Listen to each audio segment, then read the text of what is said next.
Hi hello అందరికీ నమస్కారం. Welcome back to my channel hot talks with Harshini ప్రోగ్రామ్కి స్వాగతం.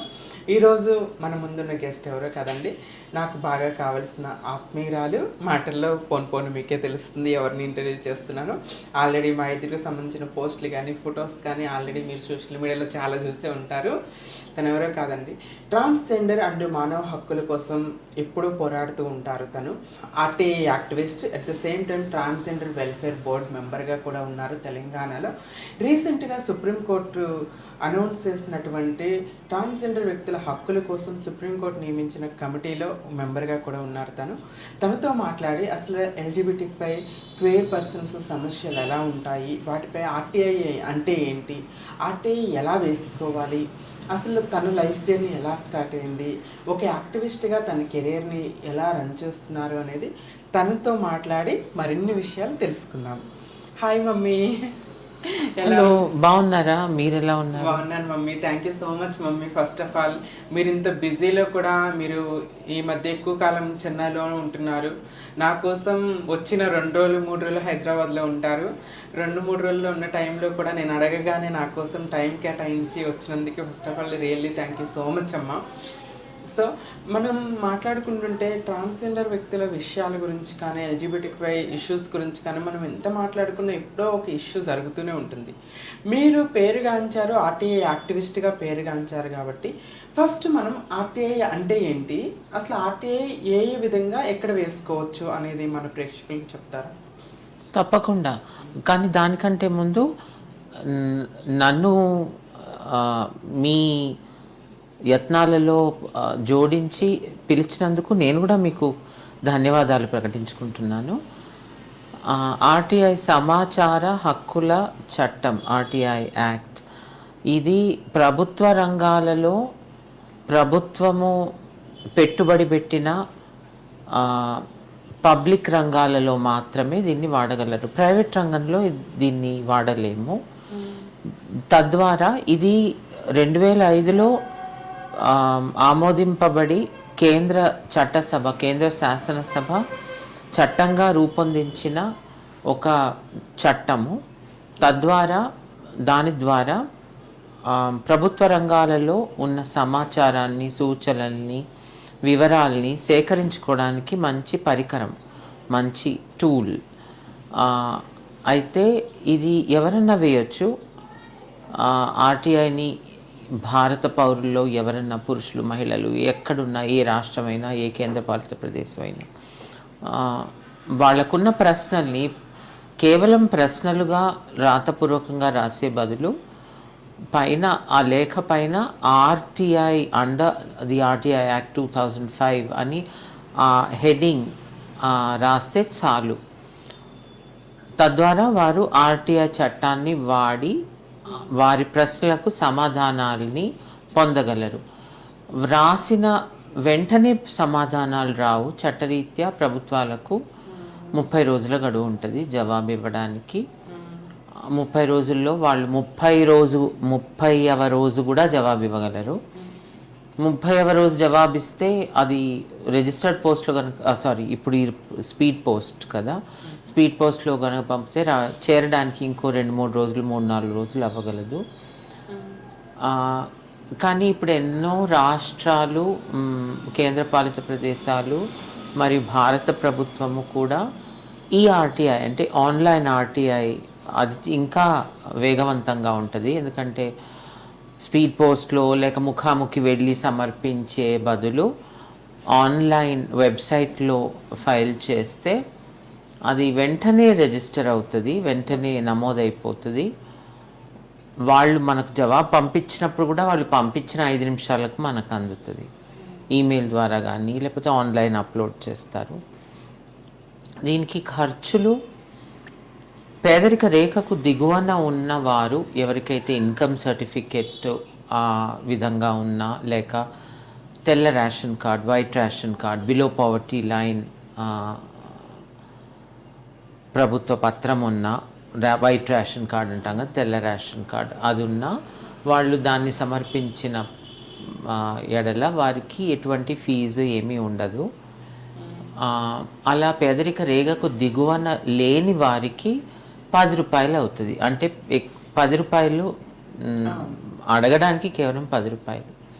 కానీ కొన్నిసార్లు మనం అడిగే ప్రశ్నల పై ఆధారంగా, అంటే చాలా వివరాలు సేకరిస్తే కనుక, అది చాలా కూడబెట్టి వెంటపడి పని చేయాల్సి ఉంటే కనుక ప్రభుత్వము ఆ అయ్యే ఖర్చులు జవాబులో వేసి మీరు ఈ DDO ఇది సమర్పించండి, అప్పుడు మీకు ఈ జవాబులన్నీ అందుతాయని ప్రభుత్వము వారి సంబంధిత ప్రభుత్వం వారి జవాబులో అలా తెలియజేయగలరు.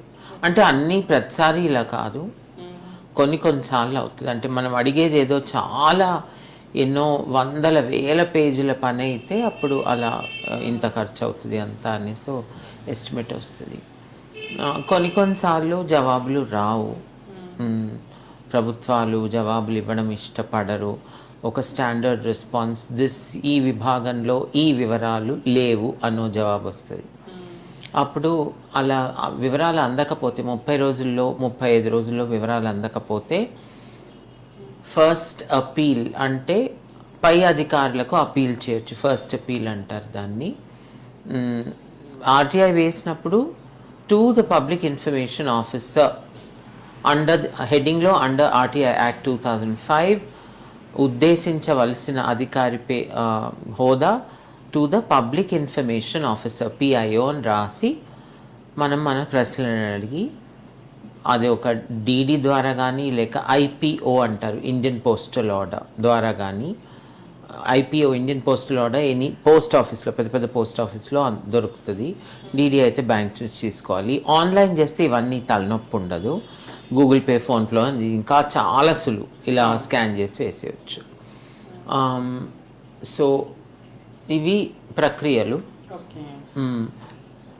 రీసెంట్గా మమ్మీ నేను విన్న న్యూస్, మన కమ్యూనిటీ గర్వించదగ్గ విషయం. At the same time I feel proud because మా మదరు ఆ స్టేజ్కి వెళ్ళటం అనేది చాలా హ్యాపీగా గర్వించదగ్గ విషయం. ట్రాన్స్జెండర్ వ్యక్తుల సంక్షేమం కోసం సుప్రీంకోర్టు నివేదించిన కమిటీలో మీరు మెంబర్గా నియమించబడటం చాలా హ్యాపీ మూమెంట్. దాని గురించి మీరేమన్నా షేర్ చేయగలరా?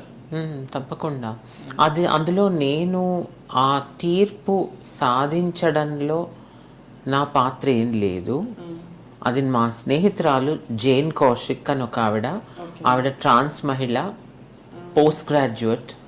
తను పోస్ట్ గ్రాడ్యుయేషన్ చేసి MEd కూడా చేశారు, B.Ed M.Ed చేశారు. ఆవిడ 2020లో కోవిడ్ వచ్చిన సమయంలో ఆవిడకి ఆన్లైన్ ఇంటర్వ్యూ అయ్యి, అప్పుడంతా కోవిడ్ మొదటి విడత రెండో విడత ఆ సమయంలో స్కూళ్ళు ఏవి ముఖాముఖి వెళ్ళి క్లాసెస్ ఎప్పుడు అవ్వలేదు, అంతా ఆన్లైన్ అయింది. సో ఆ సమయంలో తనకు ఒక ఉద్యోగం వచ్చి అదంతా ఇంటర్వ్యూ కూడా ఆన్లైన్ అయింది, ఆ క్లాసులు కూడా ఆన్లైన్ అయ్యాయి. ఆవిడకి ఉద్యోగము ఆన్లైనే వచ్చింది, ఉద్యోగం చేసింది కూడా ఆన్లైనే చేసింది, క్లాసులన్నీ ఆన్లైన్ అయ్యాయి. అలా కొన్ని రోజులు 2 ఏళ్ళు చేశారు. కానీ సడలింపులు అయ్యాయి కదా, అంటే లాక్డౌన్ సడలింపులు అయ్యి తర్వాత ముఖాముఖి క్లాసెస్ అయినప్పుడు వాళ్ళు ఆవిడని చాలా ఇదేమిటి మీరు ఇలా ఉన్నారు అనడము. అంటే అప్పుడే మొదటిసారి ముఖాముఖి చూశారు ఆవిడని. అంతవరకు వాళ్ళు ముఖాముఖి చూడలేదు, ఎందుకంటే ఆన్లైన్ కూర్చొని పాఠాలు చెప్తారు, ఎవరు నిలబడి పాఠాలు చెప్పరు కదా.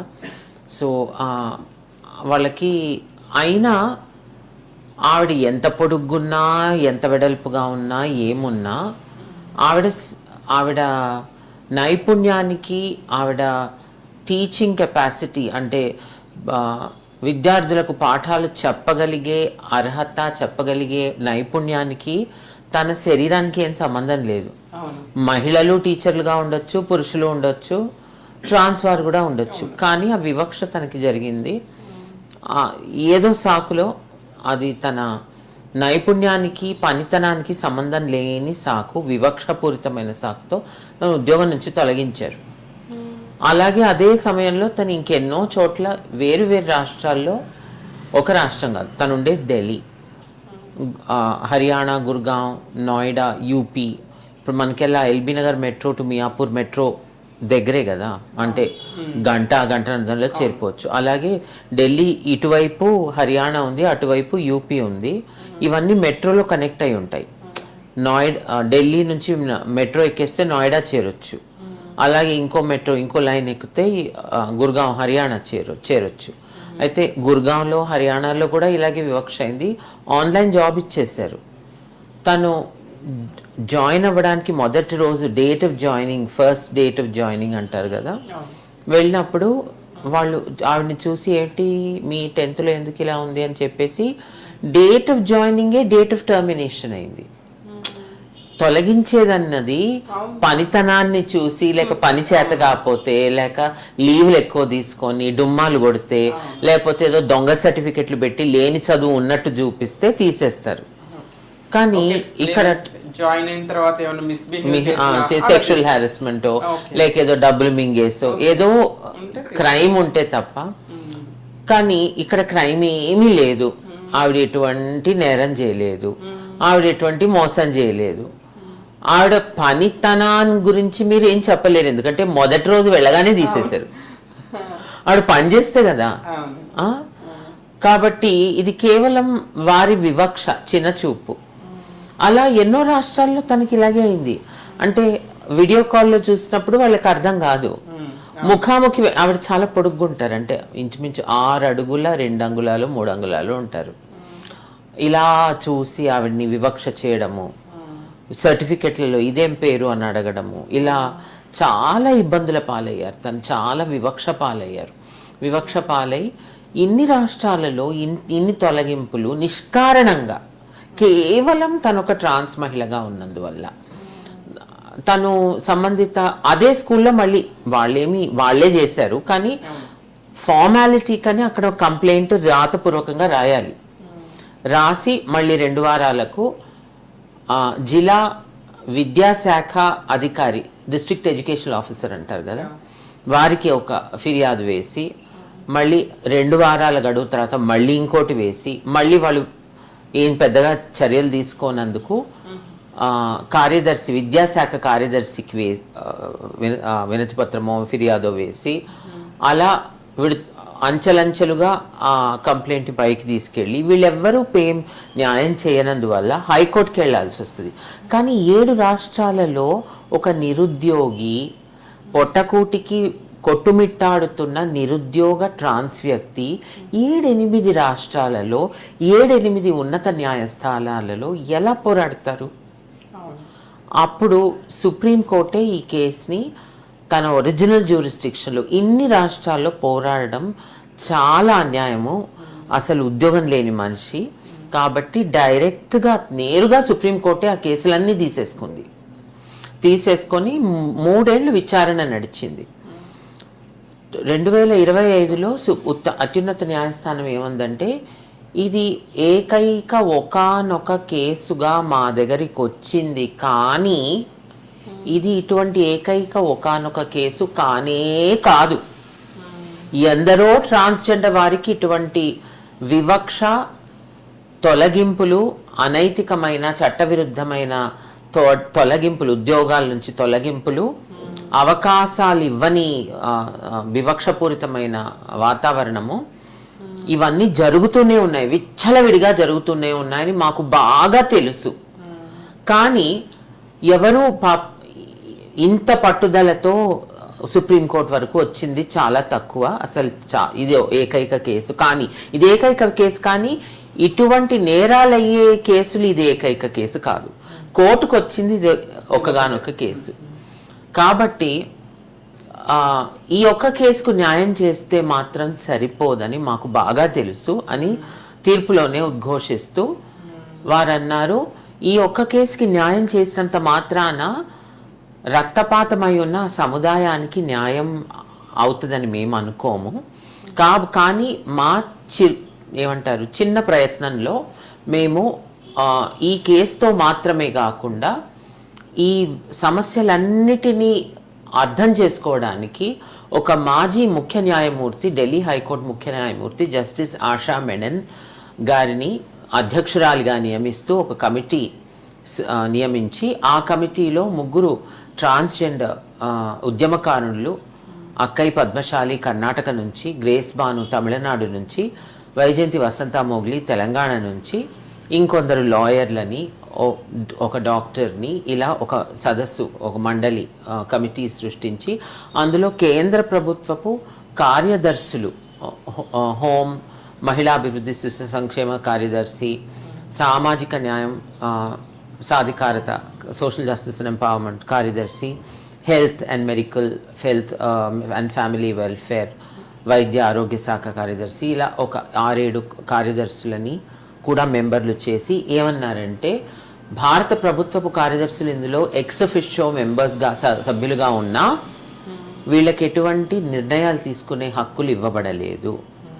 నిర్ణయాలు తీసుకునే అధికారము కేవలం కమిటీ అనగా అధ్యక్షురాలు, మిగిలిన ప్రభుత్వ కార్యదర్శులు కాని ట్రాన్స్జెండర్ వారు, ఆ లాయరు, ఆ డాక్టరు వీరే తీసుకోగలరు.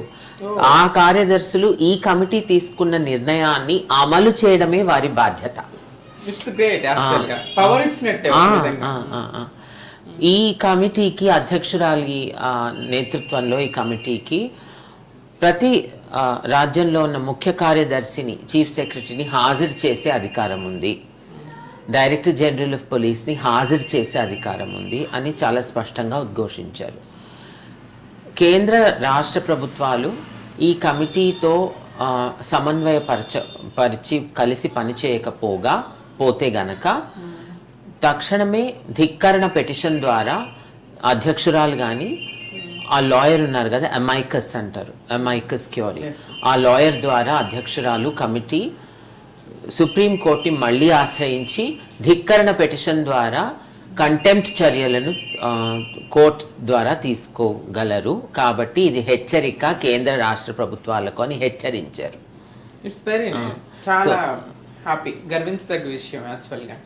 కాబట్టి దీన్ని మనం వాడుకోవాలి. అతి త్వరలో దేవుడు కరుణిస్తే మన అదృష్టం, మనం అందరము పాటుపడి జస్టిస్ ఆశా మేనన్ని స్వయంగా తెలంగాణకు మనం పిలిచి, ఎందుకంటే భక్తుడికి దైవానికి నడమ పూజారులు మధ్యవర్తిత్వం అనవసరం. కాబట్టి ఒక వైజయంతి వసంత మోగ్లీ మధ్యలో ఉండడం అవసరం లేదు. అధ్యక్షురాలైన జస్టిస్ మేనన్, ఎందుకంటే ఆవిడ మాజీ ముఖ్య న్యాయమూర్తి కాబట్టి ఒక పబ్లిక్ హియరింగ్ ద్వారా, ప్రజా దర్బార్ ద్వారా మన సమస్యలన్నీ ఆవిడ ముందు తీసుకెళ్ళి ఆవిడని హైదరాబాద్కి రమ్మని విన్నవించుకున్నాను నేను.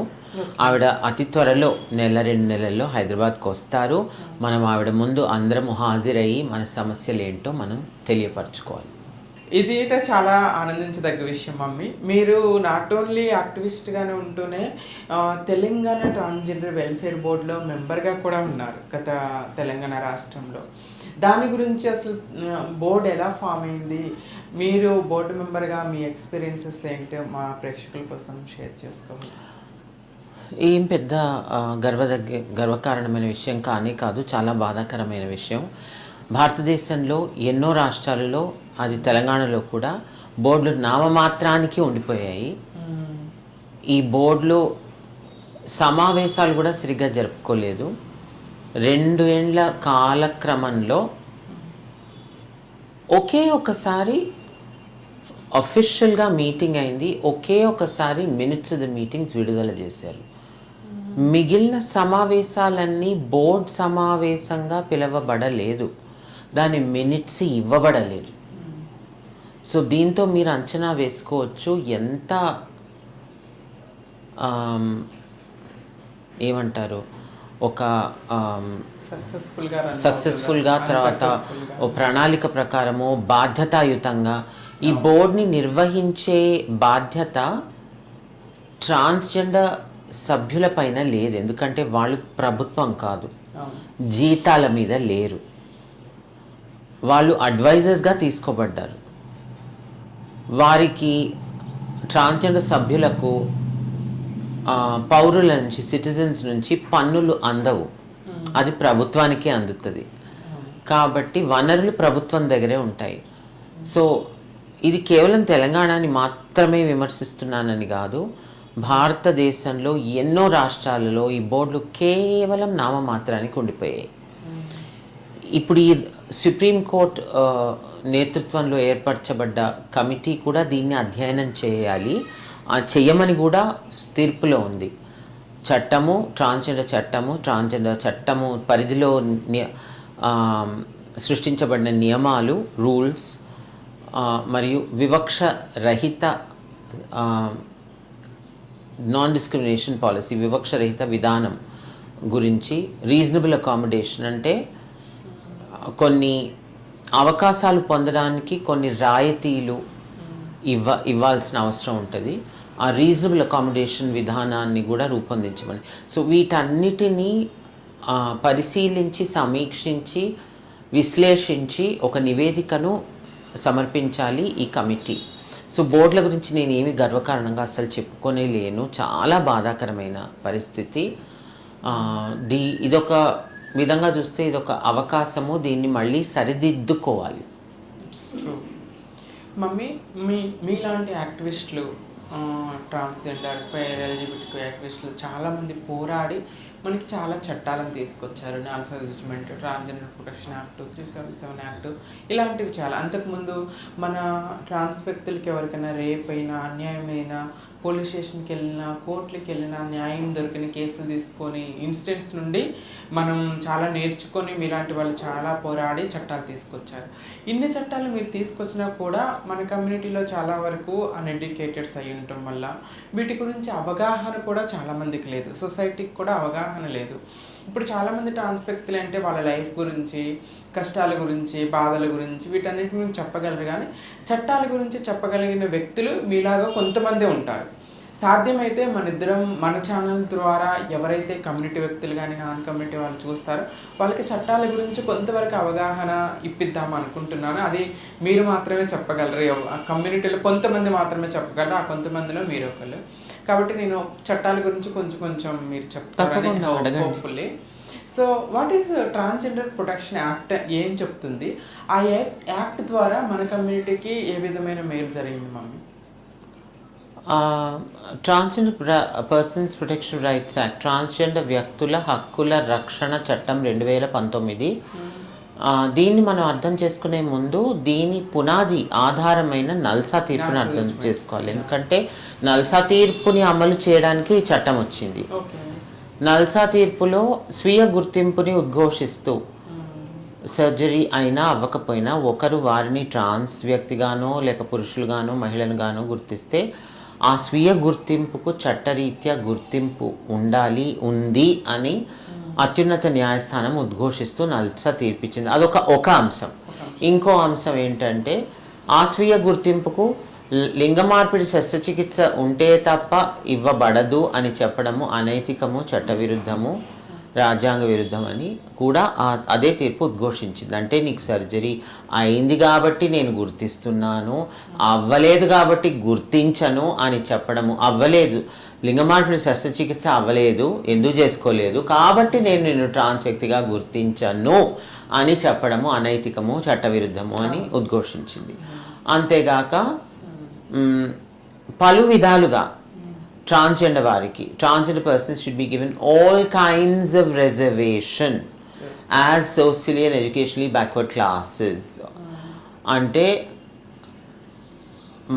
సామాజికంగా, సాంఘికంగా, విద్యాపరంగా వెనకబడిన వర్గాలుగా పలు విధాలుగా రిజర్వేషన్ ట్రాన్స్జెండర్ వారికి ఇవ్వబడాలి అని అత్యున్నత న్యాయస్థానం ఉద్ఘోషించింది. కానీ ఇందులో కొన్ని పొరపాట్లు ఉన్నాయి. ఎందుకంటే సాంఘికంగా, సామాజికంగా, విద్యాపరంగా వెనకబడిన వర్గాలంటే అది ఓబీసీ కిందికి వస్తుంది. ఇప్పుడు మన ట్రాన్స్జెండర్ సముదాయంలో అందరూ ఒక కులంలో లేరు. దళితులు ఉన్నారు, మహాదళితులు ఉన్నారు, మాల, మాదిగ, దక్కలి, మెహతర, బ్రాహ్మణ, కమ్మ, రెడ్డి, కాపు, వెలమ, అన్ని చాకలి, మంగలి, రజక, కుమ్మరి అందరూ ఉన్నారు. సో కాబట్టి అందరినీ తీసి ఓబీసీలో వేస్తే దళితులకు, SC, ST, Banjara, Lambada, Koya, Gond, Mala, Madiga, SC, schedule caste, schedule tribe transgender వారికి అన్యాయం అవుతుంది. అదే ఓబీసీ, నేను ఒక ఓబీసీ వ్యక్తిని, నాకేం వచ్చింది లేదు, నేను ఇప్పుడే ఓబీసీలోనే ఉన్నాను, మళ్ళీ నన్ను ఓబీసీలో పెడితే నేను ట్రాన్స్జెండర్ వ్యక్తిగా ఎదుర్కొంటున్న వివక్ష కోసమని మీరు ఇచ్చింది నాకేం లేదు. అది ఎలాగో మా తల్లిదండ్రుల నుంచి వచ్చిన కులమే. కాబట్టి మాకు మీ ఎటువంటి వెసులుబాటు దీనిలో రాదు. మరి ఓబీసీ మరియు ఎస్సీ ఎస్టీ కాని ట్రాన్స్జెండర్ వారికి కూడా పెద్దగా ఏమీ రాదు, ఎందుకంటే అందరినీ తీసి ఒక రూమ్లో తోసేసి అందులో ఎవరికి ఏది సరిగ్గా అందదు. దీని ద్వారా మనకు ఇంకొన్ని కొత్త సమస్యలు వచ్చాయి. ఇలాగే తమిళనాడులో ఇలాగే అందరినీ ఓబీసీలో తోసేటప్పటికి ఓ జియో తెసి తోసేశారు. అప్పుడు ఊళ్ళల్లో వాళ్ళ కుటుంబీకులు అంటే అన్న వదిన వాళ్ళు, అమ్మ నాన్న ఆస్తిని ముల్లె కావాలి ఎందుకురా నీకు, జియో ఉంది కదా, నువ్వు మా కులమే కాదు, నువ్వు మా కులంగా అన్నప్పుడు మా ఆస్తి ఎందుకు నీకు అంటే, పిల్లలు ఇద్దరు ఉన్నప్పుడు ఒకరిని వెలివేసేస్తే 100% తల్లిదండ్రుల ముల్లే ఆస్తి అంతా ఒకరిదే అయిపోతుంది కదా, ఇది ఇంకో సాకు అయిపోతుంది. కాబట్టి మనకు మన కులంలో మన కుటుంబంలో మనకు స్థానం కావాలి. కుటుంబం నుంచి బయటికి దోసేసి ఇంకో కొత్త స్థానం ఇస్తానంటే అది వివక్ష అవుతుంది. కాబట్టి మనకు హారిజాంటల్ రిజర్వేషన్స్ కావాలి. ఇది నల్సా తీర్పులో ఈ పొరపాటు ఉంది. ఇక్కడ నుంచి ట్రాన్స్జెండర్ యాక్ట్ మీ ప్రశ్న.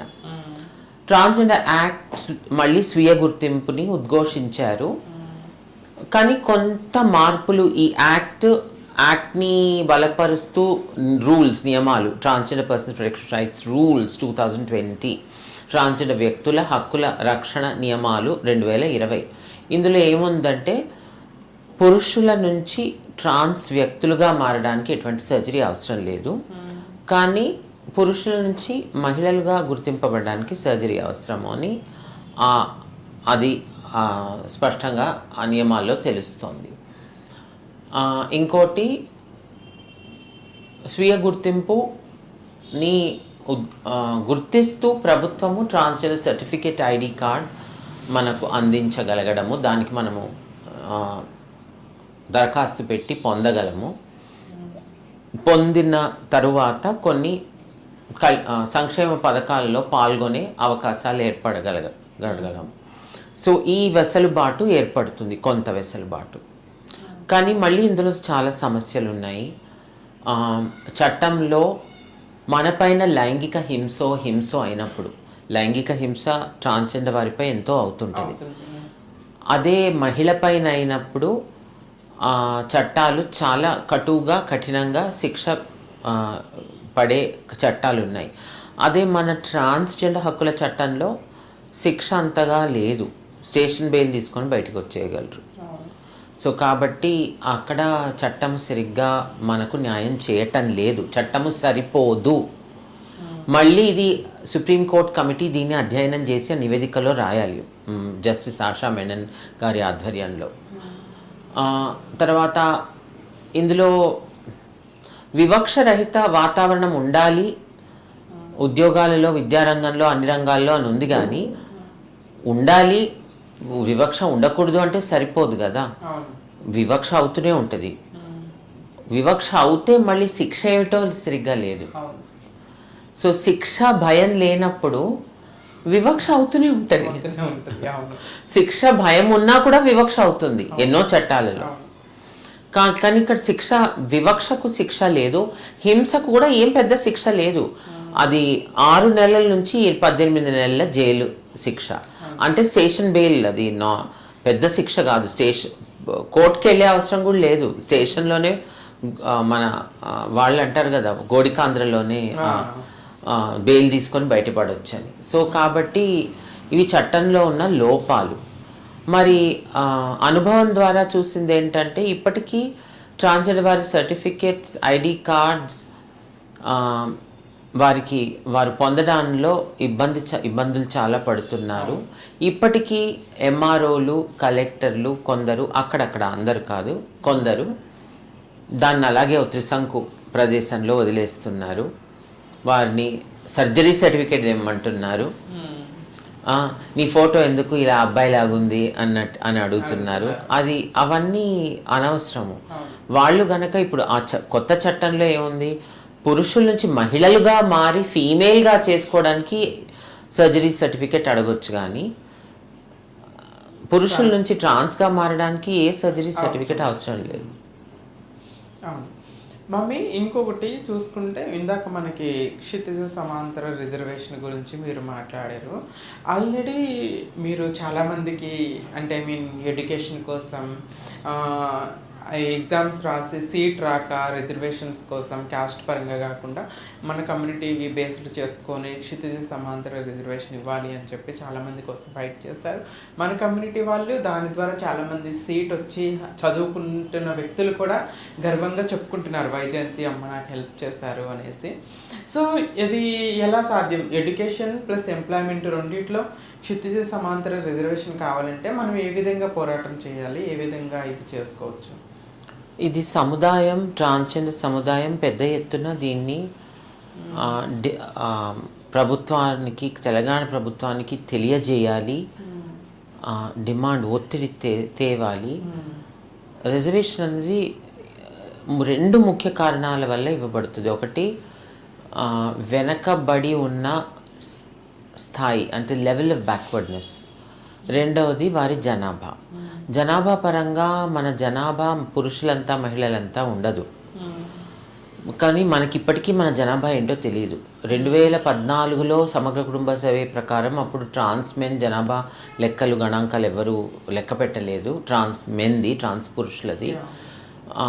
కనబడ్డవారు ట్రాన్స్ మహిళలు, వాళ్ళ జనాభా అప్పుడు 58,973 ఎంతో ఉండింది. అంటే 59,000 అంటే అనుకో 60,000. ఇప్పుడు అంతకుముందు 2011లో సెన్సెస్, భారత ప్రభుత్వ సెన్సెస్లో ఉమ్మడి రాష్ట్రాల కలిసి ఉన్నాయి 2011లో. అప్పుడు 43,700 జనాభాను ఉండింది. కానీ అది ఉమ్మడి రాష్ట్రాలు, 2 రాష్ట్రాల జనాభా. ఇప్పుడు రాష్ట్రాలు విభజించబడ్డాయి 2014లో. 2014లో సమగ్ర కుటుంబ సర్వేలో అది 43 నుంచి కేవలం తెలంగాణలో 59,000, ఇంచుమించు 60,000 అయిపోయింది. అది కూడా కేవలం ట్రాన్స్ మహిళల జనాభా. అప్పుడు నల్సా తీర్పు కూడా లేదు, 2014లోనే వచ్చింది నల్సా తీర్పు. సో తెలంగాణది అప్పుడు 20,000 అనుకుందాం, 43,000 2 రాష్ట్రాలది. తెలంగాణది అందులో సగానికి కొంచెం తక్కువ అనుకున్నా. 20,000 నుంచి 60,000 మూడింతలు 3 ఏళ్లలో పెరిగింది. 3 ఏళ్లలో నల్సా తీర్పు లేనప్పుడు. ఇప్పుడు నల్సా తీర్పు వచ్చింది, చట్టం వచ్చింది, నియమాలు వచ్చాయి, ఇంకెన్నో తీర్పులు వచ్చాయి. ఇప్పుడు ప్రతి సంవత్సరము పెరిగి అది నాకు తెలియదు, కనీసం 3 లక్షలు 4 లక్షలు ఉంటారేమో అని ఊహించుకుంటున్నాను. కానీ ఇప్పుడు రాబోయే సెన్సెస్ ఇంకో సంవత్సరంలో మొదలవుతుంది, ఈ సంవత్సరంలోనే మొదలయ్యేటట్టుంది. ఈ సెన్సెస్లో మనకు బాగా తెలవాలి, ఈ సెన్సెస్ మన గణాంకాలు ఏంటో మనకు తెలవాలి. దాని ఆధారంగా ఇటీవలే అంటే గత సంవత్సరమా కాదు, 2024 నవంబర్ డిసెంబర్లో SEEPC అయింది, social educational economic political caste survey. Telangana ప్రభుత్వం నెలనర్థంలో రోజుల్లో పూర్తి చేశారు. ఆ గణాంకాలను ఇప్పటి వరకు వారు అందరితో పంచుకోలేదు. అంటే ఇప్పుడు మీరంటారు కోర్టులో ప్రభుత్వం ఏమంటది, వీళ్ళ జనాభా ప్రకారం ఇవ్వాలి, జనాభా లెక్కలు లేవు అంటారు. ఆ జనాభా లెక్కలు తీసింది మీరు ఇవ్వరు, మరి లేవు అంటారు. అంటే సమస్యను సృష్టించింది మీరే, సమస్య ఉందని మళ్ళీ మొత్తుకుంటుంది మీరే. అంటే ఏం అర్థం చేసుకోవాలి? దాగుడు మూతలు. కాబట్టి ట్రాన్స్జెండర్ వ్యక్తిగా జీవించి ఉండడమే ఒక పెద్ద పోరాటం, చాలా పెద్ద పోరాటం. ఘర్షణ అంటారు కదా, అలా చాలా పెద్ద పోరాటం. నాకైతే మన వాళ్ళు జీవించి ఉండడమే ఒక పెద్ద అచీవ్మెంట్ అనుకోవాలి. ఎందుకంటే అంచెలంచెలుగా ప్రతి అడుగులో ఒక అడుగు ముందుకెళ్తే 10 అడుగులు వెనక్కి వెళ్ళాల్సి. కాబట్టి నిరాశ పడకుండా కొందరు ఇప్పటికీ చైతన్యవంతులుగా స్ఫూర్తితో ఉంటున్నారంటే అది చాలా పెద్ద శ్రమ, పెద్ద పట్టుదలతో నేను అప్పుడప్పుడు ఏడుస్తుంటాను, సిగ్గు బిడియం వదులుకొని బతుకుతున్నాను అని నాకు అప్పుడప్పుడు ఏడుపు కూడా వచ్చేస్తుంది. కాబట్టి దీన్ని మనం గుర్తుంచుకోవాలి. మన లోపల ఉన్న ఆత్మస్థైర్యం ఇంత అంతా కాదు. అవును, మమ్మీ చాలా బాగా చెప్పారు. ఎందుకంటే తల్లిదండ్రులు ఉండరు, తల్లిదండ్రులు గెంటి వేస్తారు, సొసైటీలో అనుకున్నంత యాక్సెప్టెన్స్ లేక ఒంటరితనము, నిరాశ, నిస్పృహలు, డిస్క్రిమినేషన్ వీటన్నిటిని ఎదుర్కొని నించోటం అంటే మీరు చెప్పినట్టుగా ఎంతో ఆత్మస్థైర్యం ఉండాలి.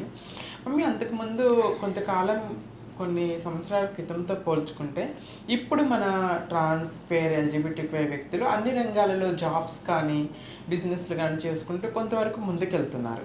ఇది 377 యాక్ట్ తర్వాత ఎంప్లాయ్మెంట్ అనేది కొంచెం పెరిగింది అని చెప్పుకోవటంలో అతిశయోక్తుందా? What about 377 act? 377 చట్టం భారతీయ శిక్షా స్మృతి ఇండియన్ పీనల్ కోడ్లో ఎందరినో గే పురుషుల్ని, ట్రాన్స్ వారిని నేరస్తులుగా గుర్తించింది. వారి లైంగిక చర్యల వల్ల నేరస్తులుగా గుర్తించింది. ఇప్పుడు అది తొలగించబడింది. ఐపీసీ కూడా ప్రస్తుతం లేదు. ఇప్పుడు బిఎన్ఎస్ఎస్ వచ్చాయి. అందులో ఇద్దరు పురుషులు ఒకరినొకరు ఇష్టపడి రమించుకున్న, లైంగికంగా సంభోగించిన, శృంగారం చేసుకున్న, ట్రాన్స్జెండర్ వారు పురుషులతో వారికి ఎటువంటి లైంగిక సంభోగమో శృంగారమో ఏమున్నా అది నేరం కాదు. సో అది నేరంగా ఉన్న రోజులు ఒక రకమైన దిగులు, భయాందోళన చాలా ఉండింది. ఆ భయాందోళనను ఎందరో వారికి అనుకూలంగా, మన సముదాయాలకు ప్రతికూలంగా, విరుద్ధంగా వాడుకున్నారు. ఆ ఎందరో మందిలో పోలీసులు కొందరు తప్పకుండా దాన్ని దుర్వినియోగించారు. పోలీసులు అందరూ అనను, కానీ అక్కడక్కడ కొందరు అనైతికమైన పోలీస్ అధికారులు దాన్ని బాగా దుర్వినియోగించారు. సో ఇప్పుడు అది లేనందువల్ల కొంత స్వేచ్ఛా వాతావరణం ఏర్పడింది.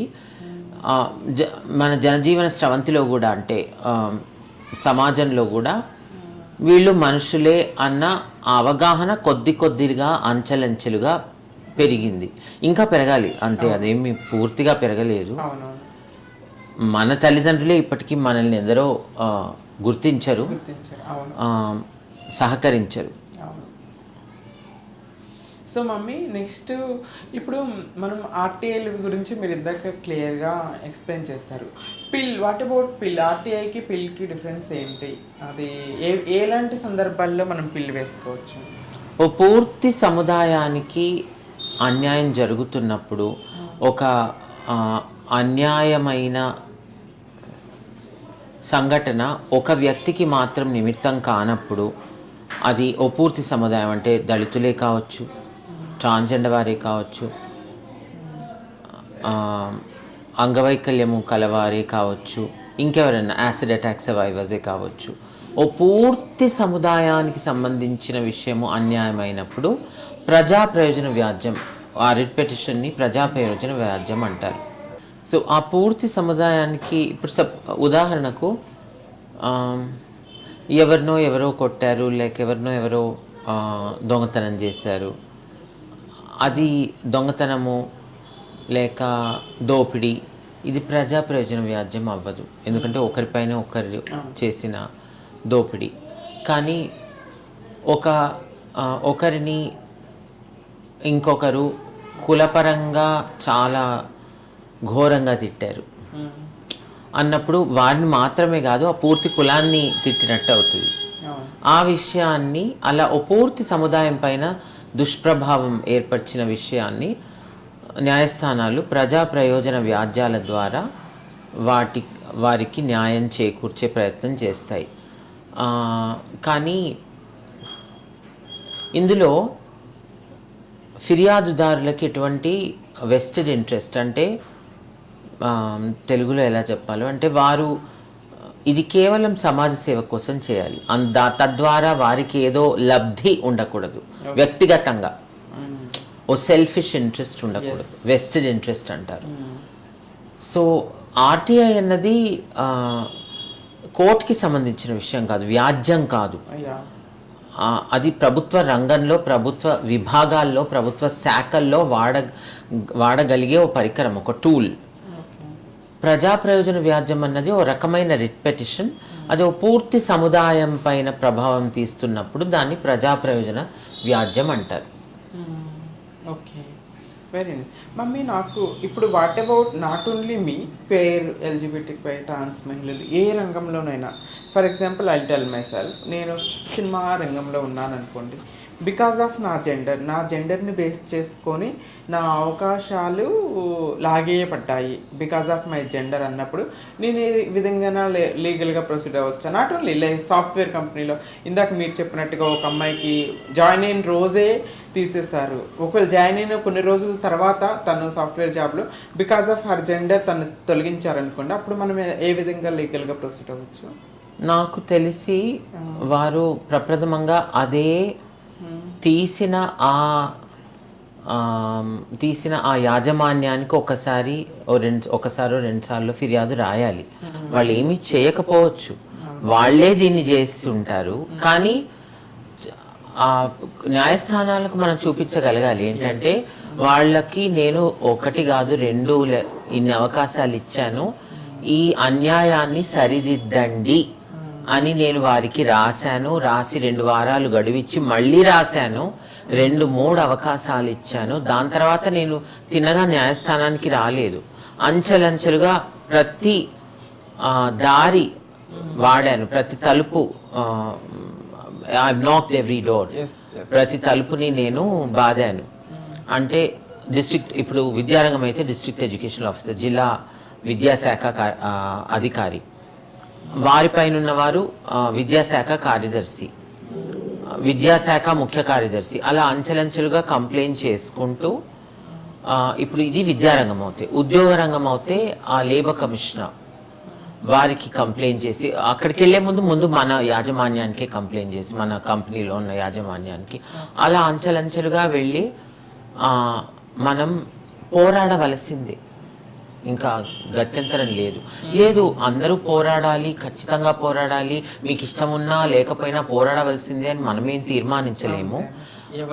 ఎవరి పోరాట శక్తి వారి ఒక్కొక్కరిది వేరువేరుగా ఉంటుంది. మమ్మీ, గత కొంతకాలంగా మనము ఆత్మహత్యలు బాగా చూస్తున్నాం బికాజ్ ఆఫ్ రిలేషన్షిప్, లివింగ్ రిలేషన్లో ఉండి తర్వాత పెళ్లి చేసుకొని కూడా వదిలేసి వెళ్ళిపోయి ట్రాన్స్ వ్యక్తినికి పిల్లలు పుట్టారనే రీజన్స్ చెప్పి, ఫ్యామిలీ ఒప్పుకోలేదు, సొసైటీ యాక్సెప్ట్ చేయదు అనే రీజన్స్ చెప్పి వదిలేసి వెళ్ళిపోయి పిల్లలు కావాలని చెప్పేసి సిస్జెండర్ పర్సన్ పెళ్లి చేసుకోవటం మనం చాలా కేసెస్లో చూస్తున్నాం మనం కంటిన్యూస్గా. సో ట్రాన్స్జెండర్ మ్యారేజ్ యాక్ట్ అసలు ఎందుకు రావట్లేదు? ట్రాన్స్జెండర్ మ్యారేజ్ యాక్ట్ గురించి చెప్పగలరు? ఎందుకంటే ఇప్పుడు ఉమెన్ని పెళ్లి చేసుకుని వదిలేసి వెళ్ళిపోయి మోసం చేసి వెళ్ళిపోతే శిక్ష పడుతుంది. వాళ్ళని మోసం చేయడానికి కొంచెం భయపడతారు. ట్రాన్స్జెండర్ వ్యక్తులు అనగానే వీళ్ళదేముందిలే, కొన్ని రోజులు ఫిజికల్గా వాడుకుందాం, ఫైనాన్షియల్గా వాడుకుందాం, వదిలేసి వెళ్ళిపోయి మనం పెళ్లి చేసుకొని భార్య పిల్లలతో సంతోషంగా ఉందాం అనుకునే కొంతమంది ధోరణి అలా తయారవుతుంది. అలాంటి వాళ్ళకి మనం ఎలా సొల్యూషన్ చెప్పచ్చు? ఇది చాలా పెద్ద పోరాటం. మీరు చెప్పినట్లు ఇక్కడ చట్టాలు పటిష్టంగా అసలు లేవు. ట్రాన్స్జెండర్ వారి వివాహాలు చట్టరీత్యా ఎలాగైతే పురుషులకు మహిళలకు ఎంత ఆటోమేటిక్గా ఎంత స్పష్టంగా ఉందో మనకు స్పష్టంగా లేదు. కానీ అదన్నంత మాత్రాన ట్రాన్స్జెండర్ వివాహాలకు ఎటువంటి చట్టరీత్యా గుర్తింపు లేదని కూడా అనలేము. ఎందుకంటే ఆ వివాహ చట్టం, వివాహ వ్యాజ్యం ఏదైతే వచ్చిందో మ్యారేజ్ ఈక్వాలిటీ జడ్జ్మెంట్లో స్పష్టంగా వాళ్ళు ఏమన్నారంటే పురుషులు వివాహం చేసుకునే అవకాశం లేదు, కానీ ట్రాన్స్జెండర్ వారు వివాహాలు చేసుకోవచ్చు అని అందులో స్పష్టంగా ఉంది. ఇప్పుడు మన సముదాయాన్ని పేర్లు ఎత్తను, ఎందుకంటే వారి కొంతమంది మీకు నాకు తెలిసిన వారు చట్టరీత్యా రిజిస్ట్రార్ ఆఫ్ మ్యారేజెస్ నుంచి చట్టరీత్యా చేసుకున్నారు, సర్టిఫికెట్ కూడా పొందారు. కానీ వారికి అంత సునాయాసంగా రాలేదు, వాళ్ళు వెళ్ళి వెంటబడి పోరాడి చేసుకున్నారు. కాబట్టి అది అసాధ్యం అని అనలేము, కానీ మహిళలకి పురుషులకి అయినంత సునాయాసంగా అవ్వకపోవచ్చు. కానీ అవ్వదని మనం వదులుకోకూడదు. ఇది పెద్ద పోరాటమే. అవును. ఇప్పుడు యువత అయిన ట్రాన్స్జెండర్ వారిని ఎందరినో మనం గమనిస్తుంటాము. ఆ యుక్త వయసులో వారికి ఎవరన్నా పురుషుడు వారిపై ఆసక్తి చూపించగానే ఐసుగడ్డ కరిగి నీళ్ళైనట్టు కరిగిపోతారు. కరిగిపోయి వారి సర్వస్వము డబ్బు అంతా అప్పగిచ్చేస్తారు. వారు వీరిని చక్కగా వాడేసుకొని ఏంటి శృంగారం తర్వాత వాడి పారేసిన కాండంలా చెత్తకుండిలో వేస్తారు. అంటే ఇంకా బండగా చెప్పలేము, చెప్పకూడదు, కానీ చివరికి అంతే అవుతుంది. అది వారు బాధపడము, మనం చూసి ఏమీ చేయలేకపోవడము, మనకు ఒక రకమైన నిస్సహాయత, కోపము. కానీ కోపం ఎవరిపైన? వారిపైన తీయలేం కదా, వారు ఆల్రెడీ క్షోభలో ఉన్నారు. ఈ వ్యవస్థ పైన కోపము, తర్వాత వారిని ఇప్పుడు మనం ఆ యువతకి నీకెందుకు ప్రేమ అని చెప్పగలమా? చెప్పలేము. అది ఆ వయస్సులో ఉన్న సహజమైన కోరిక. పురుషులకి మహిళలకి ఇంతగా ఉన్నప్పుడు ట్రాన్స్జెండర్ వారికి ఎందుకు ఉండదు? కానీ నేనైతే ముందే అందరికీ చెప్తాను, మీ కోరిక ఉన్నంత మాత్రాన అక్కడి నుంచి న్యాయం వస్తుంది మాత్రము ఆశించవద్దు. ఏ రోజైనా వెన్నుపోటు తప్పకుండా పడుతుంది అని సంసిద్ధులై ఉండండి అని చెప్తాను. చెప్పి డబ్బులు గిబ్బులు వాడికి అప్పగించే అవసరమే లేదు. వాడి డబ్బులు ముంచకండి, మీ డబ్బులు వాడు తీసుకొని పారిపోవద్దు. మీ సర్వస్వము ఒక వ్యక్తికి మనల్ని అంతగా సంతోష పెట్టే శక్తి వాడి చేతిలో అప్పగిస్తే ఆ శక్తిని వారు దుర్వినియోగం చేస్తే అంతకంతకు మనం శోభ పెట్టే శక్తి కూడా వారికి అప్పగిస్తాం. సో కాబట్టి మనల్ని సంతోష పెట్టగలిగే శక్తి మన గుప్పెట్లో ఉండాలి. చాలా బాగా చెప్పారు. మనల్ని మనమే కంట్రోల్ చేసుకోవాలి. మీ కమింగ్ టు చాలా ఇన్ఫర్మేషన్ మనం కమ్యూనిటీకి, సొసైటీకి చట్టాల గురించి ఇచ్చా. Coming to your personal life, మీరు ఎంతవరకు చదువుకున్నారు, మీ ప్రొఫెషనల్ కెరీర్ ఎలా సాగింది, దాని గురించి మీకు అభ్యంతరం లేకపోతే పర్వాలేదు. నేను అంతా డిస్టెన్స్ ఎడ్యుకేషనే. 10th వరకు నాది ఫుల్ టైమ్ ఎడ్యుకేషన్. దాని తర్వాత ప్రైవేట్ క్యాండిడేట్గా ఇంటర్మీడియట్ చేశాను గవర్నమెంట్ ఆలియా కాలేజ్, అక్కడ నిజాం కాలేజ్ ఎదురుగా గవర్నమెంట్ ఆలియా కాలేజ్ అని ఉంటుంది. దాని తర్వాత IGNOU Indira Gandhi national open university జిందాబాద్, అక్కడ నుంచి డిస్టెన్స్ ఎడ్యుకేషన్ BA ఎకనామిక్స్ చేశాను. దాని తర్వాత కొన్ని పోస్ట్ గ్రాడ్యుయేట్ డిప్లొమాస్ చేశాను. పోస్ట్ గ్రాడ్యుయేషన్ చేయలేదు, పోస్ట్ గ్రాడ్యుయేట్ డిప్లొమాస్, అవి 12 నెలల డిప్లొమా ఉంటుంది కదా, అటువంటివి చేశాను. 2 వేరు. ఒకటేమో ఇన్స్ట్రక్షనల్ డిజైన్ పైన, ఇంకోటేమో లెర్నింగ్ అండ్ డెవలప్మెంట్ పైన. ఇదే నా ఎడ్యుకేషనల్ బ్యాక్గ్రౌండ్. నన్ను ఎందరో లాయర్ అనుకుంటారు, నేను లాయర్ కాదు. లా నేను ఇంకా చదవలేదు, కానీ లా పట్ల ఎంతో ఆసక్తి ఉంది. దాన్ని నా తృప్తి కోసం నేను చదువుకుంటానే కానీ నేను లా కాలేజ్కి వెళ్ళి పట్టభద్రురాలనై లాయర్గా నేను పట్టా పొందలేదు. కానీ మమ్మీ, ఒక లాయర్తో నేను కంపేర్ చేయకూడదని మీరు అన్నా కూడా, లైక్ ఒక లాయర్కి చట్టాల గురించి ఎంత అవగాహన ఉంటుందో, చట్టాల గురించి ఎంత క్లియర్గా విశ్లేషణ చేయగలరో, మీరు ఏమి తీసిపోకుండా, ఒక లాయర్కి తీసిపోకుండా ప్రతి చట్టం గురించి, ప్రతి లా గురించి, ప్రతి జడ్జిమెంట్స్ గురించి, అన్నిటి గురించి ఎంతో క్లియర్గా మాకు ఎక్స్ప్లెయిన్ చేస్తూ ఉంటారు. అసలు మీకు ఈ చట్టాల గురించి వీటి గురించి తెలుసుకోవాలనే క్యూరియాసిటీ ఎలా వచ్చింది? ఎలా ఇదంతా సహజంగా వచ్చింది అంటే నాకు తెలియకుండానే నాకే వచ్చింది. ఎలాగే సినిమా పాట వింటే కొన్ని పాటలు తలకి అంటుకుపోతాయి, మనం ఏది దాన్ని బట్టి కొట్టి నేర్చుకోము. అది అంత సహజంగానే నాకు వచ్చింది. నేను ఇది చాలా బట్టి కొట్టి దీని వెంట పడి చదవాలి అలా ఏమి నాకు నచ్చింది, అది నాకు అలాగే దిగిపోయింది. నచ్చనివి దిగవు. మీరు కార్పొరేట్ సెక్టార్స్ లో కూడా కొంత వర్క్ చేశారు. మన కంపెనీ పేర్లేం చెప్పుకోగల, ఆ వర్క్ ఎక్స్పీరియన్స్ ఎలా ఉంది? ఇప్పుడు ఎలా ఫిట్ అయ్యారు? మీకు అభ్యంతరం పర్వాలేదు. నేను 98 నుంచి 2018 వరకు, అంటే 20 ఏళ్ళు కార్పొరేట్ సెక్టర్లో పనిచేశాను. ఇప్పుడు నేను ఉద్యోగం చేయకుండా 8 ఏళ్ళు అయిపోయింది, అంటే ఫుల్ టైం ఉద్యోగం చేయకుండా.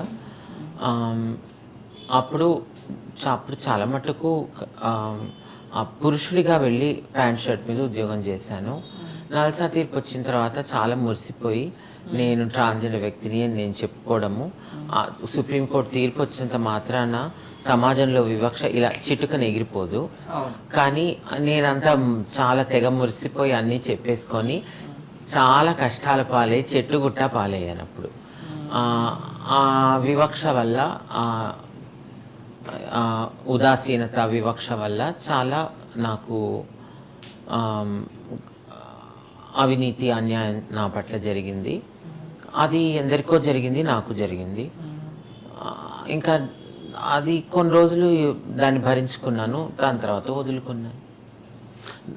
చెట్టు పళ్ళున్న చెట్టుకే రాళ్ళ దెబ్బలు పడతాయి అన్నట్టుగా మమ్మీ, నాకు మీరు పర్సనల్గా గత 6 సంవత్సరాల నుండి మీరు బాగా తెలుసు. నాకు అంతకు ముందు కూడా మనం పర్సనల్గా కలవకపోయినా ఫోన్లో సంభాషించుకునే వాళ్ళు. మీరు నాకు చాలా మోరల్గా, మెంటల్గా నాకు always you are there for మీ.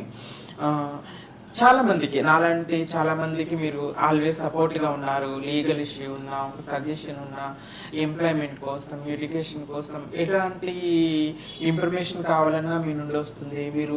మీరు సొంత ఖర్చులు పెట్టుకొని వచ్చి కూడా మన కమ్యూనిటీకి ఎంతో వరకు సహాయం చేస్తారు. ఇలాంటి టైంలో మిమ్మల్ని అప్రిషియేట్ చేసి పొగిడి, మా అమ్మ వల్ల నేను ఇది చేసుకున్నా అని చెప్పుకునే వాళ్ళు, మా అక్క వల్ల ఈ విధంగా ఉన్నానని చెప్పుకునే వాళ్ళు కొంతమంది ఉంటే, మీకు వస్తున్న అప్రిషియేషన్ చూసి మీ మీద ఈర్షపడి కొంతమంది కిందకి లాగాలని చూసే మనుషులు కూడా ఉంటారు. అలా మీకు బాగా బాధ అనిపించి మీరు కృంగిపోయిన ఇన్సిడెంట్స్ ఏమన్నా, బాధ అనిపించిన ఇన్సిడెంట్స్? అది అందరికీ ఉంటాయి కదా. అది ట్రాన్స్జెండర్ వ్యక్తులకు ప్రత్యేకంగా మాత్రమే ఉంటాయని అనలేము. అందరికీ ఉంటాయి, పురుషులకి ఉంటాయి, మహిళలకి ఉంటాయి. నాకు కూడా అలా ఎదురయ్యాయి. కానీ అందులోంచి వాటి వల్ల కొంత పాఠాలు వస్తాయి, తెలివి కొద్దిగా పెరుగుతుంది, కొంత అవివేకం మన అజాగ్రత్తలు ఏంటో మనకు అర్థమవుతాయి. ఇవంతా వీటన్నిటినీ లెర్నింగ్ ఎక్స్పీరియన్స్ అని అనుకోవాలి. జీవితం తయారవడానికి దోహదపడతాయి అవి. సో వాటిని మనం జీవితంలో ఒక అనుభవం అనేది అనుకోవాలి. ఇప్పుడు తాతగారితో, అమ్మమ్మ గారితో మీ అనుబంధం ఎలా ఉండేది? మా తల్లిదండ్రులు, మా అమ్మగారు చాలా క్షోభపడేవారు. అంటే సగటు తల్లి తండ్రి అలాగే ఆ కొట్టు అయోమయంగా ఉంటారు. సో నాకేమంత పెద్ద ట్రాన్స్జెండర్ వ్యక్తిగా నాకేమంత పెద్ద సపోర్ట్ వచ్చింది అని నేను చెప్పలేను. ట్రాన్స్జెండర్ వ్యక్తిగా రానంత మాత్రాన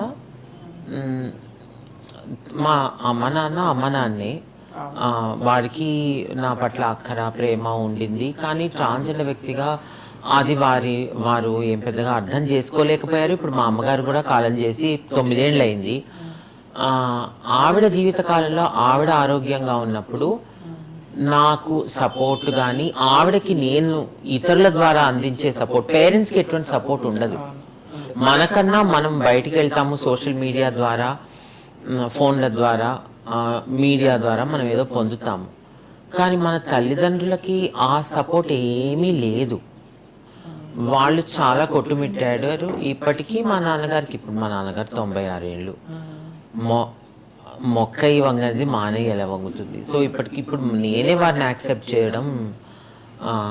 చేయడం నేర్చుకుంటున్నాను, ఇంకా నేర్చుకుంటున్నాను. ఇప్పుడు నాకు నాన్నని మార్చి నాన్నకి ఇవన్నీ అర్థం చేయించడం ప్రాధాన్యత ఏమీ లేదు. వారున్న రోజులు వారు ఆరోగ్యంగా, సౌఖ్యంగా, సంతోషంగా ఉండి, వారి సమయం వచ్చినప్పుడు వారు పెద్ద బాధపడకుండా వారిని సాగనంపాలి, అంతే. మా నాన్న కోరిక ఇప్పుడు 96 ఏళ్ళు ఆయన ఎప్పుడు ఇప్పటి నుంచో అంటున్నాడు 100 ఏళ్ళు ఉండాలని.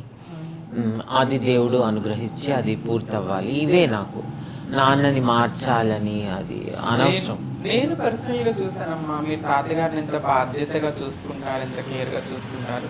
ప్రతి తల్లిదండ్రులు కూడా మీలాంటి బిడ్డ ఉండాలి అని కోరుకునేంత గొప్పగా మీరు చూసుకుంటారని నేను ప్రత్యక్ష సాక్షిని ఆ విషయంలో. I'm very happy for that. ఇంకా మమ్మీ పోతే ప్రతి ఒక్క ట్రాన్స్జెండర్ వ్యక్తి జీవితంలో కూడా డిస్క్రిమినేషన్ ఫేస్ చేసే వస్తాం.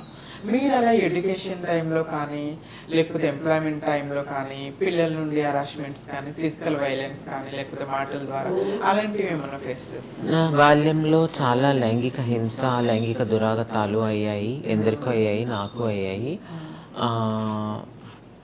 దానివల్లే నేను చాలా వెనకబడిపోయాను.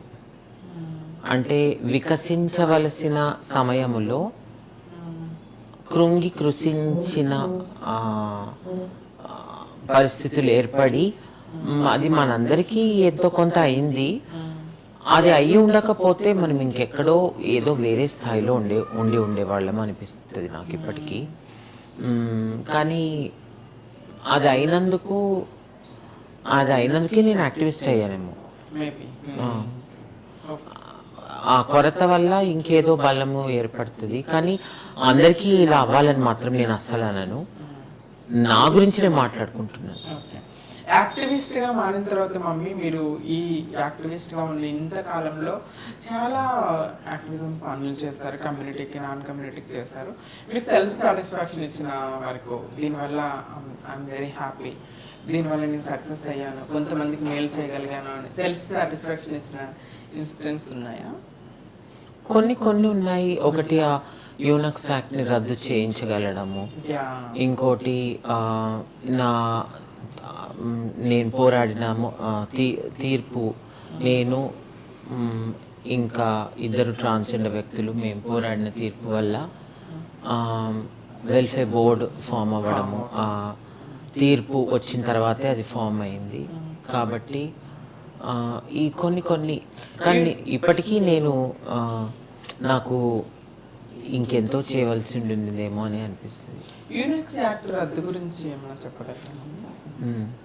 అదొక చాలా క్రూరమైన చట్టము. అది బ్రిటిష్ కాలంలో యూనక్ అన్న పదం చాలా క్రూరమైన పదము. ఒక ట్రాన్స్జెండర్ వ్యక్తిని గౌరవప్రదంగా ఉద్దేశించదు అది. అంటే చాలా పచ్చి పదం అది. పురుషాంగము లేని శరీరము అని దాని అర్థం.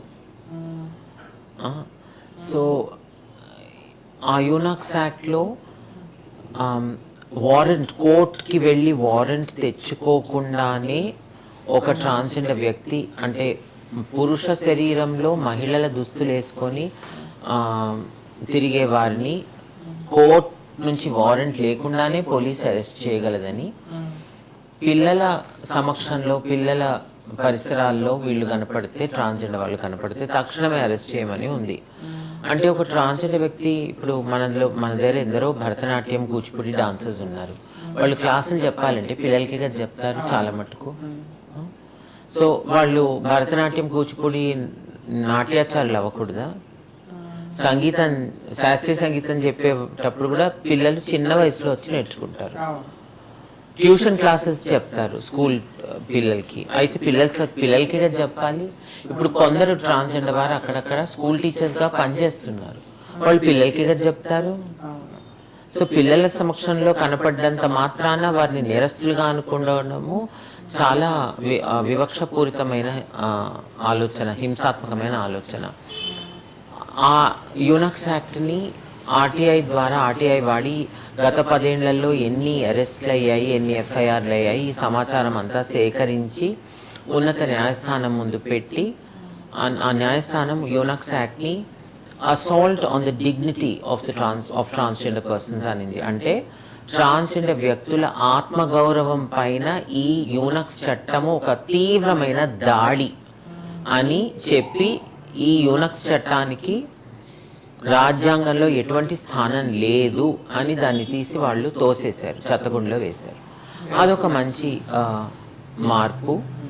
ఇలా కొన్ని ఉన్నాయి. Okay, I'm very happy mummy. మన భారతదేశంలో టెడెక్స్ టాక్ ఇచ్చిన వాళ్ళల్లో ట్రాన్స్ వ్యక్తులు అతి కొద్ది మంది ఉంటారు. అతి కొద్ది మందిలో మీరుండటం ఐఎమ్ వెరీ హ్యాపీ. మీరు ఎక్కడైనా టెడెక్స్ టాక్స్ ఇచ్చారు, ఆ ఎక్స్పీరియన్సెస్ ఎలా ఉన్నాయి? ఇప్పుడు మీతో మాట్లాడినట్టే ఆ టాక్ ఇచ్చాను. అది టెడెక్స్ ఒకటి చైతన్య భారతి ఇన్స్టిట్యూట్ ఆఫ్ టెక్నాలజీలో, మళ్ళీ ఒకటి బెంగళూరు విమెన్ అని బెంగళూరు టెడెక్స్ బెంగళూరు విమెన్ అని ఒకటి ఉండింది. ఈ 2 ఇంకేదో ఒకటి ఇచ్చాను, అది గుర్తులేదు నాకు. 3 ఇచ్చాను, ఆ 3 ఇచ్చాను. అవి ఇప్పుడు మీతో ఎలా మాట్లాడానో అలాగే మాట్లాడాను. కానీ టెడెక్స్ టాక్ అనేది చాలా ఇన్ఫర్మేటివ్గా, చాలా మందికి ఇన్స్పైరింగ్గా ఉన్న పర్సన్స్గా తీసుకుంటారు. I'm very happy you are the one of the person in the community నుండి ఇవ్వడం అనేది. So finally last question mummy.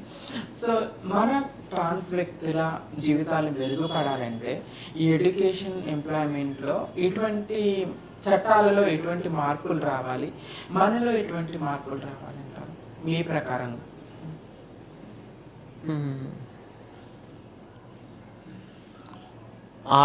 మన ట్రాన్స్జెండర్ వారే కాదు, ఎవరైనా ప్రప్రథమంగా ఆరోగ్యవంతంగా ఉండాలి. దానికి మంచి భోజనం తినగలడానికి మన దగ్గర మంచి ఆదాయం ఉండాలి. ఆ మంచి ఆదాయము ఒక నెల ఉండి ఇంకో నెల ఊడిపోయేటట్టు కాకుండా ఒక స్థిరమైన ఉద్యోగంలో కానీ, లేక స్థిరమైన వ్యాపారంలో కానీ, పారిశ్రామికవేత్తలుగా, లేక స్థిరమైన ప్రభుత్వ ఉద్యోగంలో కానీ మన వాళ్ళ కోరిక ప్రకారం, నేను చెప్పిన దాని ప్రకారం కాదు, వాళ్ళ కోరిక ప్రకారం వారి కోరికను, వారి కళను వాళ్ళు సాధించాలి, పొందాలి. అదొకటి. తర్వాత ఆరోగ్యము, విద్య, ఉపాధి. ఇంకా అందరిలాగే మన ట్రాన్స్జెండర్ వాళ్ళు వృద్ధులు అవుతారు. మనము మన తల్లిదండ్రులను మనం చూసుకున్నా, వాళ్ళు మనల్ని చూసుకున్నా చూసుకోకపోయినా చివరికి మనమే చూసుకుంటాం. ఎందుకంటే తోబుట్టువులు ఉన్నా కూడా వాళ్ళు ఎప్పుడు ఏమంటారంటే, నీకు పెళ్ళా పిల్లలా, నీకు ఏ బాధ్యత లేదు, నువ్వే చూసుకోమని అంటారు. చివరికి వాళ్ళు ఎందరో చూసుకున్నారు, వాళ్ళ తల్లిదండ్రుల్ని వాళ్ళ చేతైన విధంగా చక్కగా చూసుకున్నారు. కానీ మనకు వృద్ధాప్యంలో ఏమీ ఉండదు. కాబట్టి మన వృద్ధాప్యం గురించి కూడా మనం ముందే ఆలోచించుకోవాలి. ఏ వయసులో ఎలా, 50 ఏళ్ళ వరకు, 60 ఏళ్ళ వరకు, 65 ఏళ్ళ వరకు ఆరోగ్యం అనుకూలిస్తే ఏదో రెక్కాడితే తప్ప డొక్కాడదు అన్నట్టు ఏదో సంపాదించుకుంటారు. మనం గనక 60-65 ఏళ్ళు దాటి 70-80 వరకు బ్రతికితే ఎలా గడుస్తుంది? ఇవన్నీ మనం ముందే ఆలోచించుకోవాలి. దీనికి ఒక్క సమాధానం అని నేను చెప్పలేను. ఇవన్నీ ఆలోచిస్తుంటేనే పెద్ద ప్రశ్న. ఇప్పుడు ఆరోగ్యం బాగుంది, ఏదో తిప్పలు పడుతున్నాము. అసలు మన ట్రాన్స్జెండర్ వాళ్ళు 80-75 ఏళ్ళ ట్రాన్స్జెండర్ వారు ఇక్కడ కనబడతారా? చాలా తక్కువ. 60-65 ఉంటే గొప్ప. 80-85-90 నేను ఎప్పుడు చూడలేదు. సో కాబట్టి ఒకవేళ మనం అంతవరకు బ్రతికుంటే మన తిండి ఎలా, మనం వండుకోగలమా? ప్రతిరోజు లేచి వండుకోగలిగే శక్తి ఉంటుందా? అప్పుడు ఎలా గడుస్తుంది? లేచి మన స్నానం మనం చేసుకోగలమా? ఇది కాస్త ఆరోగ్యం ఉన్నప్పుడే మనం ఆలోచించుకొని దానికి ఎటువంటి ఎలా సంసిద్ధులు అవ్వగలమో అవ్వగలిగి దీనికి గురించి కాస్త ఆలోచించుకోవాలి మనం. లేకపోతే ఎక్కడో మూలకు పడి అయ్యా వచ్చి నా డైపర్ మార్చు అని ఆ రోజులు రాకూడదు అని వేడుకుంటున్నాను. Thank you so much mummy, me time ఇచ్చి మాకు మంచి ఇన్ఫర్మేషన్ని సొసైటీకే కాదు కమ్యూనిటీకి కూడా తెలియని విషయాలని, చట్టాల గురించి, ఆర్టీఐ గురించి, పిల్లి గురించి, వీటన్నిటి గురించి చాలా క్షుణ్ణంగా మా ప్రేక్షకులందరి కోసం వివరించినందుకు really thank you so much అమ్మ. మీరు ఇలానే ఇంకా యాక్టివిజంలో నాలాంటి వాళ్ళకి, మన కమ్యూనిటీకి అందరికీ ఉపయోగపడాలని, మీరందరూ ఇంకా మేమందరం మీ చేయుతతో ఉన్నత శిఖరాలకి మంచిగా వెళ్ళాలని కోరుకుంటున్నాను. Thank you so much for being there. నమస్కారం. సో చూసారు కదండి, none other than TEDx speaker, Telangana transgender welfare board member, ఇప్పుడు సుప్రీంకోర్టు నియమించినటువంటి ట్రాన్స్జెండర్ వ్యక్తుల యొక్క బోర్డ్ మెంబర్గా ఉన్నటువంటి ఆర్టీఐ యాక్టివిస్ట్ వైజయంతి వసంత మొగలి గారు. మంచి ఇన్ఫర్మేషన్ మీ అందరితో షేర్ చేశారు కదా. మరొక ఎపిసోడ్లో మరొక గెస్ట్తో మీ ముందుకు వస్తాను. అప్పటి వరకు stay tune. Hot talks with Harshini.